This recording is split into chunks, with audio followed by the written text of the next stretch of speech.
अस्सलाम वालेकुम viewers, hopefully आप सब लोग खैरियत से होंगे और बहुत अच्छे से अपना ख्याल रख रहे होंगे। वीडियो स्टार्ट करने से पहले सबसे पहले हम आपको कहना चाहेंगे, रिक्वेस्ट करना चाहेंगे कि अगर आपने हमारे चैनल को सब्सक्राइब नहीं किया है तो please do like and subscribe our channel, क्योंकि आज की ये वीडियो आपके लिए बहुत यूज़फुल होने वाली है और इस वीडियो में आपको बहुत ही यूज़फुल इंफॉर्मेशन सीखने को मिलेगी। आज की हमारी ये वीडियो जो है वो यूके हाउस बाइंग प्रोसेस के बारे में है। ये बहुत ही अहम टॉपिक है। अगर आप यूके में नए नए आए हैं या यूके में अगर आप सेटल्ड हैं और आप इस मुकाम पे पहुंच चुके हैं कि आप यूके में अपना हाउस बाय करना चाहते हैं, तो हम आपको स्टेप बाय स्टेप गाइड इस वीडियो में देंगे। आपको स्टेप बाय स्टेप बताएंगे कि यूके में हाउस कैसे बाय किया जा सकता है और पूरी स्टेप बाय स्टेप आपको इंफॉर्मेशन दी जाएगी। तो आपने इस वीडियो को पूरा आखिर तक लाजमी देखना है, क्योंकि ये वीडियो आपके लिए बहुत यूजफुल और इंफॉर्मेटिव होने वाली है।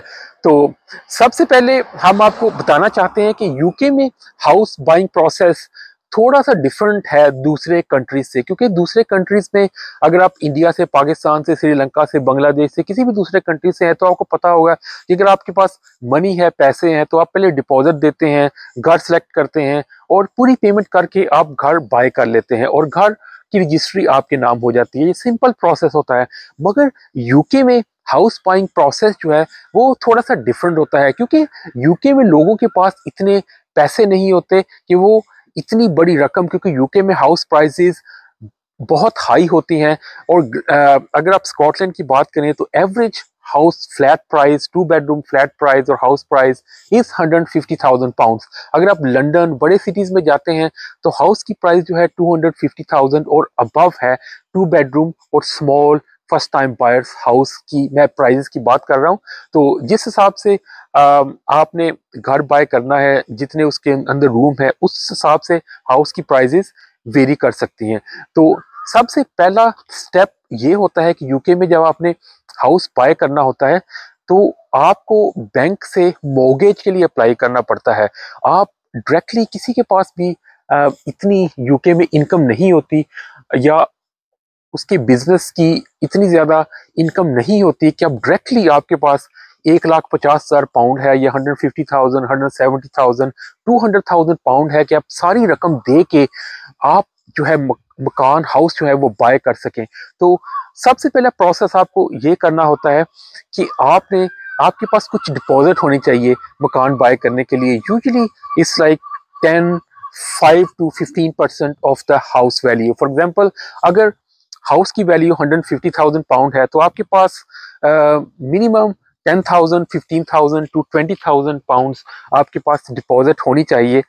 तो वो डिपॉजिट जो है अगर आपके पास जमा है तो फिर आप जो है बैंक से मॉर्गेज के लिए अप्लाई करेंगे। मॉर्गेज का मतलब ये होता है कि जितनी आपके पास डिपॉजिट है, रेस्ट ऑफ द मनी वो बैंक पे करेगा। फॉर एग्जांपल, अगर आपके पास 20,000 डिपॉजिट है तो आपने आपको चाहिए 130,000 pounds money to buy your house. अगर हाउस की वैल्यू 150,000 पाउंड्स है तो बैंक, जब आप मॉर्गेज के लिए अप्लाई करेंगे तो आपको 130,000 पाउंड्स की जरूरत है बैंक से। तो आप बैंक में मॉर्गेज के लिए अप्लाई करेंगे फॉर 130,000 पाउंड्स। तो ये 130,000 पाउंड्स जब आप बैंक में मॉर्गेज के लिए अप्लाई करेंगे तो बैंक आपसे कुछ डॉक्यूमेंट रिक्वायर करेगा। बैंक ये कहेगा कि आप अपनी आईडी लेके आए, आपकी इनकम क्या है, आपकी स्टेबल इनकम होनी चाहिए, आपकी क्रेडिट हिस्ट्री क्या है, आपने कोई लोन लिया हुआ है, लोन पे किया है या कब तक पे हो जाएगा, सारी डिटेल वो आप बैंक को प्रोवाइड करेंगे। और जब आप बैंक को प्रोवाइड करेंगे तो बैंक आपको कंडीशनल मॉर्गेज ऑफर, एक लेटर प्रोवाइड करेगा जिसको हम कहते हैं कंडीशनल मॉर्गेज ऑफर। उसका मतलब ये होता है कि ये बैंक इज लाइकली टू के बैंक जो है वो विलिंग है आपको लोन 130,000 पाउंड लोन देने के ऊपर। ये इस स्टेज के ऊपर हम आपको ये बताते चले कि ये बिल्कुल कंफर्म नहीं होता कि बैंक जो है आपको लाजमी 130,000 पाउंड देगा।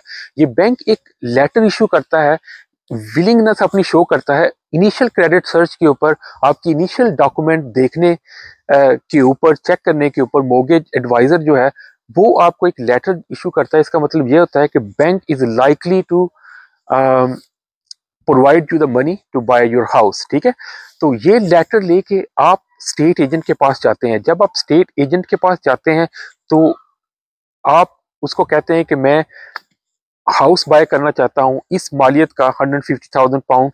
तो फिर वो आपको रिकमेंड करता है कि जो भी उस एरिया में उस प्राइस रेंज के ऊपर घर लगे होते हैं, तो वो आपको घर जो है वो रेफर करता है, दिखाता है, आपको शो करवाता है कि ये घर अवेलेबल है इस एरिया में। तो आप जो है उस वक्त घर जो है देखना शुरू करते हैं, हाउस की सर्च आप उसके बाद करना शुरू करते हैं कि आप घर देखते हैं कि आपको जो घर पसंद आ जाता है, उसमें कितने बेडरूम हैं, उसकी कंडीशन क्या है, आप हर चीज़ चेक करते हैं। अगर आपको घर फॉर एग्जांपल कोई पसंद आ जाता है तो आप उस घर की फॉर एग्जांपल वैल्यू है 150,000 पाउंड या 170,000 पाउंड, जितनी भी उस घर की वैल्यू है, तो आप जो है उस घर की वैल्यू से थोड़ा सा कम, फॉर एग्जांपल आप सेम प्राइस नहीं दे देते। फॉर एग्जांपल सेलर जो भी आपसे प्राइस आस्क कर रहा है, आपको जो भी प्राइस दे रहा है, फॉर एग्जांपल उसने कहा है कि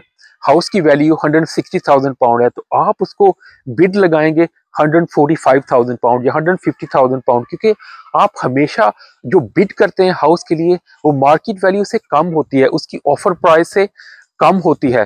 तो अगर सेलर जो है आपकी ऑफर एक्सेप्ट कर लेता है, सेलर कहता है नहीं नहीं मैं 150,000 पाउंड का नहीं बेचूंगा, मैं घर जो है 155,000 का बेचूंगा, तो फिर आप की निगोशिएशन सेलर के साथ चलती है। अगर आप दोनों एग्री हो जाते हैं एक प्राइस के ऊपर, फॉर एग्जांपल सेलर उसने 160,000 पाउंड का घर लगाया, तो अगर वो आपको 150,000 पाउंड का घर सेल करने के ऊपर राजी है सेलर, तो तब congratulation, first step is done कि सेलर जो है वो आपको घर जो है वो फरोख्त करने के ऊपर राजी है।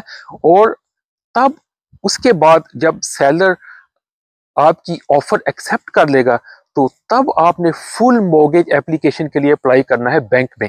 तो आपने बैंक को सारे अपने डॉक्यूमेंट प्रोवाइड करने हैं, जिसमें आपकी पासपोर्ट, आपका ड्राइविंग लाइसेंस, आपकी 3-4 महीने की बैंक स्टेटमेंट्स, आपने अपना प्रूफ ऑफ इनकम शो करवाना है। अगर आप सैलरीड एम्प्लॉय हैं, आपका कोई बिजनेस है, सारे बिजनेस के डॉक्यूमेंट आपने बैंक को प्रोवाइड करने हैं। उसके अलावा आपने अपना सोलिसिटर चूज करना है, क्योंकि यूके में हाउस बाइंग प्रोसेस जो है वो सारा प्रोसेस जो है वो सोलिसिटर्स के थ्रू होता है। वो आप किसी से भी जाके इस तरह से पर्सनली किसी से घर बाय नहीं कर सकते पैसे देके, आपको सारा प्रोसेस सोलिसिटर्स के थ्रू करना होता है। तो इसमें दो ऑप्शंस आपके पास होती हैं, बैंक भी आपको सोलिसिटर प्रोवाइड कर सकता है अगर बैंक इज विलिंग, अदरवाइज आपने एक सोलिसिटर चूज करना है और स्टेट एजेंट को आपने अपने सोलिसिटर की सारी डिटेल देनी है, और सोलिसिटर्स को अपनी और बैंक को सारी अपनी सोलिसिटर की इंफॉर्मेशन प्रोवाइड करनी है, ठीक है। तो उस स्टेज के बाद बैंक जो है वो आपकी सारी इंफॉर्मेशन को प्रोसेस करेगा, आपकी सारी क्रेडिट हिस्ट्री को चेक करेगा, उसके बाद आपको एक मॉर्गेज लेटर और मॉर्गेज डीड इशू करेगा, और ये फुल मॉर्गेज ऑफर होगी कि bank is willing to lend you 130,000 pound. तो बैंक वो डॉक्यूमेंट आपने जो है अपने सोलिसिटर्स को देने हैं। उसके अलावा सोलिसिटर को आपने कुछ थोड़ी बहुत 300-400 पाउंड फीस भी अदा करनी है, क्योंकि सोलिसिटर जो है आपके सारे डॉक्यूमेंट्स इस स्टेज के ऊपर प्रिपेयर करना शुरू कर देगा। उसके अलावा कुछ सर्चेज वगैरह भी होती हैं प्रॉपर्टीज की, क्योंकि जो प्रॉपर्टी यूके में सेल की जाती है उसकी सर्चेज उन्होंने करनी होती है कि ये घर जो है ये फ्री होल्ड है, ये लीज होल्ड है, ये जो सेलर बेच रहा है इस सेलर के नाम के ऊपर ये घर है, और उन्होंने ये सर्च करना होता है कि इसके इर्द गिर्द जो एरिया है वो कैसा एरिया है, उसके इर्द गिर्द कोई रेलवे लाइन तो नहीं गुजर रही, किसी ने इस मकान के ऊपर स्टे तो नहीं लिया हुआ। सारी इंफॉर्मेशन सोलिसिटर ने वो वेरीफाई करनी है, वेरीफाई करने के बाद उसने बैंक को रिपोर्ट करनी है और आपको भी रिपोर्ट करनी है, और आप से भी वो सारी इंफॉर्मेशन रिक्वायर करेगा। आपने सारी आईडी इंफॉर्मेशन, बैंक डिटेल आपने सारी वो सोलिसिटर को प्रोवाइड कर दी है। तो जब सोलिसिटर जो है वो सेटिस्फाइड है आपके सारे डॉक्यूमेंट से, और वो आपको मॉर्गेज ऑफर जो आपको बैंक से मिली हुई है वो भी उसके पास सोलिसिटर के पास आ चुकी है, उसको पता है कि बैंक जो है वो likely to offer you the money, उसके बाद सोलिसिटर ये भी करते हैं कि बैंक जो है वो सर्वे भी करवाते हैं घर का, वो चेक करते हैं कि घर प्रॉपर्टी की वैल्यू।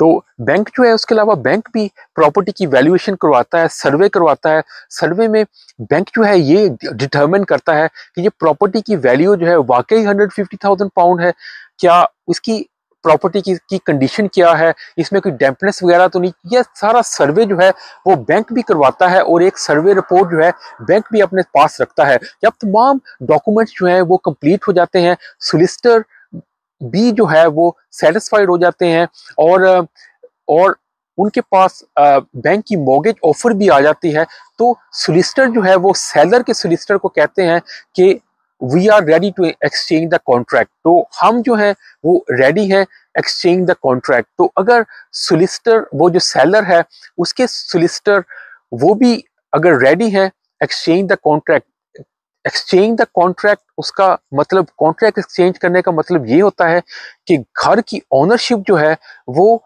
सेलर के नाम से खत्म होकर आपके नाम कर दी जाएगी, और जो बैंक जो है वो मनी जो है 130,000 पाउंड जो मॉर्गेज की मनी बैंक ने आपको देनी थी, वो सोलिसिटर के अकाउंट में बैंक जो है वो मनी रिलीज करेगा। सो बैंक जो है मनी आपके अकाउंट में ट्रांसफर नहीं करेगा, बैंक जो है मनी सोलिसिटर के अकाउंट में ट्रांसफर करेगा, और सोलिसिटर जो है वो कॉन्फर्मेशन देगा कि we are ready to exchange. Seller के लॉयर को बताएगा कि हमारे पास बैंक की मनी आ गई है, we are ready to exchange the contract. और उसके बाद जो सेलर का जो सोलिसिटर है वो जो है डॉक्यूमेंट्स जो है वो बायर के जो सोलिसिटर है उसको हैंड ओवर करेगा, और बायर का जो सोलिसिटर है वो जो है मनी सेलर के सोलिसिटर के अकाउंट में ट्रांसफर करेगा। ठीक है, वो डायरेक्टली सेलर के अकाउंट में ट्रांसफर नहीं करेगा, वो सोलिसिटर के अकाउंट में ट्रांसफर करेगा। तो ये एक्सचेंज सोलिसिटर टू सोलिसिटर होगी, और सोलिसिटर जो है वो आपके जो डॉक्यूमेंट सारे चेक करने के बाद आपको जो है वो डॉक्यूमेंट सेंड कर देगा। डॉक्यूमेंट की कॉपी एक बैंक को सेंड कर देगा और एक डॉक्यूमेंट की कॉपी वो आपको सेंड कर देगा, और सेलर को जब मनी मिल जाएगी तो उसके बाद सेलर जो है घर विकेट करेगा, अपना घर खाली करेगा, और घर की चाबी जो है आपके स्टेट एजेंट को, जिस स्टेट एजेंट के थ्रू आपने घर बाय किया था, उसको की घर की हैंड ओवर कर देगा। तो congratulations, you bought your new house. तो आप सोलिसिटर के पास when everything is complete, completion statement is done, contract have been exchange, तो आप स्टेट एजेंट के पास जाएंगे और वहां से आप घर की कलेक्ट करेंगे। तो ये था सारा process in nutshell, how to buy your house in the UK. इसमें और भी कुछ बहुत सारी टर्म्स हैं, बहुत सारी और भी इंपॉर्टेंट रिक्वायरमेंट्स हैं जो आपको पूरी करनी होती है, और उन रिक्वायरमेंट का भी आपको पता होना चाहिए। उन रिक्वायरमेंट के बारे में हम एक अलहदा वीडियो करेंगे। तो नाजरीन, वो जिस तरह से इसमें एक ये भी होता है कि बैंक ने फॉर एग्जांपल आपको 130,000 पाउंड दिए हैं, तो इसका मतलब है कि आपने बैंक को 130,000 पाउंड नहीं देने, आपने बैंक को 180,000 या 200,000 पे करना है, क्योंकि बैंक आपको लेंड कर रहा है मनी फॉर लाइक 25 ईयर और 30 ईयर्स। ये मॉर्गेज की टर्म भी होती है कि कितनी देर के लिए बैंक आपको मनी लेंड करेगा। तो उस हिसाब से कुछ mortgages like variable rate mortgage होती है और कुछ लाइक फिक्स्ड रेट मॉर्गेज होती है। तो इन वेरिएबल फिक्स्ड रेट मॉर्गेज में क्या डिफरेंस है उसके बारे में भी अगर आपने जानना है, Islamic mortgage versus normal bank mortgage, उसके बारे में भी अगर आपने जानना है, तो हम आपको रिकमेंड करेंगे कि हाँ, आप हमारी आने वाली वीडियो जरूर देखिएगा कि जिसमें हम ये इंपॉर्टेंट इंफॉर्मेशन आपके साथ शेयर करेंगे। तो आज का हमारा वीलॉग जो है यहीं तक था। आज के हमारे वीलॉग का टाइम अब खत्म हुआ चाहता है। तो व्यूअर्स, प्लीज जिन जिन व्यूअर्स ने हमारे चैनल को सब्सक्राइब नहीं किया है, please do like subscribe our channel and promote and share our channel as well. और जहां जहां भी अपना बहुत बहुत ख्याल रखिएगा।